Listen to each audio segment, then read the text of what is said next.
Hi, everyone, and welcome back to According to Mark. If you can believe it, we are at episode number 10.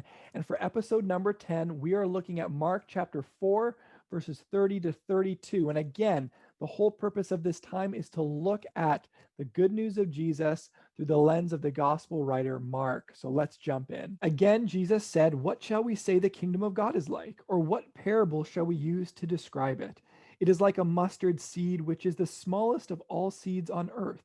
Yet when planted, it grows and becomes the largest of all garden plants, with such big branches that the birds can perch in its shade." When we read this portion in Mark, we start to see a pattern emerge. Jesus teaches about what he is calling the kingdom of God, and then he goes out and shows people by the way that he is living what it is like. And what is becoming clear is that this kingdom of God is not what people expect. They did not expect Jesus to seek out those on the fringes of society. They did not expect Jesus to sit down and share a meal with those who were considered tarnished. And they did not expect Jesus to point out the religious hypocrisy of the day. Yet he did. Jesus says that the kingdom of God is like a mustard seed. It is tiny and often overlooked. And even when fully grown as a shrub, it's nothing special.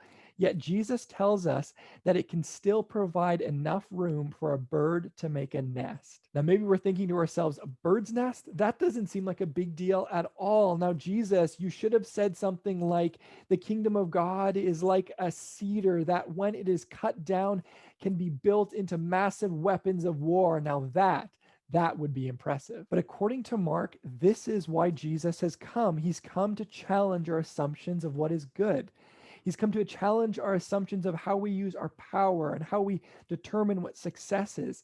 He's come to challenge our understanding of peace and justice and how we discern our priorities. The kingdom of God does not follow the way of society. It is entirely different, and that is good news. Thank you so much for checking out episode number 10 of According to Mark, and I'll see you back soon.